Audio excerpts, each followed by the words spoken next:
Alsace, un apéritif sans bretzel n'est pas un apéritif. En 1935, Marcel Belly se lance dans la production de bretzels frais. Ils sont distribués dans les cafés-restaurants de toute la région pour le fameux apéritif du dimanche.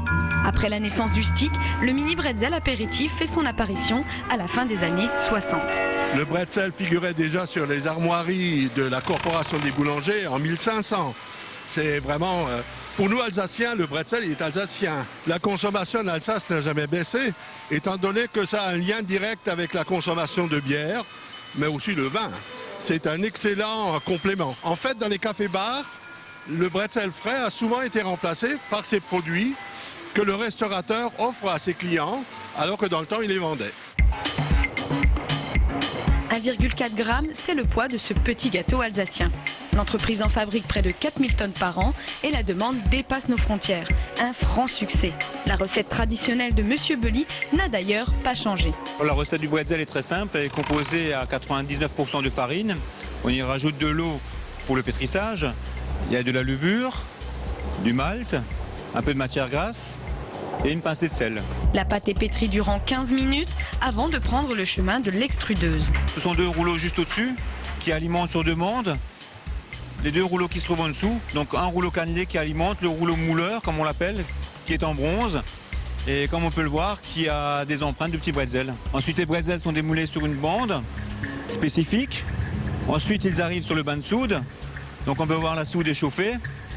C'est ce bain qui donne le goût et le piquant spécifique au produit. 0,8% de sel est intégré à la pâte et seulement 2 à 3% sont saupoudrés avant la cuisson.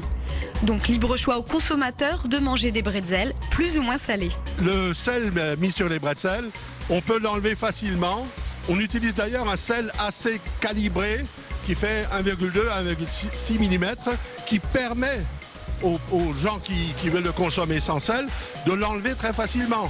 De la pâte, un bain, du sel et 7 minutes après, de bons bretzels bien chauds. Le taux résiduel en eau va permettre au produit de se conserver plus longtemps que le bretzel frais du boulanger. Mais d'où vient ce bon goût que les Alsaciens aiment tant? La densité du bain de carbonate de soude peut donner un goût plus piquant, plus prononcé. Ensuite, la cuisson, l'intensité de cuisson ramène aussi un goût différent. Et puis pour finir, on introduit dans le bretzel de la chapelure de bretzel broyé qui fignole et puis donne effectivement ce goût typique à la marque Belly. Les bretzels Belly sont alsaciens jusqu'à l'emballage. L'entreprise fabrique depuis quelques années leur propre tubo. Emballage convivial et conservateur, c'est un succès pour le mélange stick bretzel qui représente aujourd'hui 90% de leurs ventes. J'ai découvert que chez Belly, la bretzel est féminine. Alors Paul, on dit un bretzel ou une bretzel? Chers amis du terroir, cette bretzel, arme redoutable. D'ailleurs, c'est pas avec ce modèle-là que le président Bush se sera étouffé. Dans les bretzels, il y a différents modèles. Vous avez la petite, vous avez la moyenne, et vous avez la bretzel, disons, normale, régulière, celle qu'on mange après la messe avec un bon verre de bière. Et puis, on a la bretzel Maus Costaud, cette belle bretzel que l'on gagne au Mesti, après avoir joué au quilles et avoir gagné le premier prix. Et puis, finalement, la bretzel, dit-on, une bretzel ou un bretzel alors ça, c'est comme le sexe des anges, that is the question.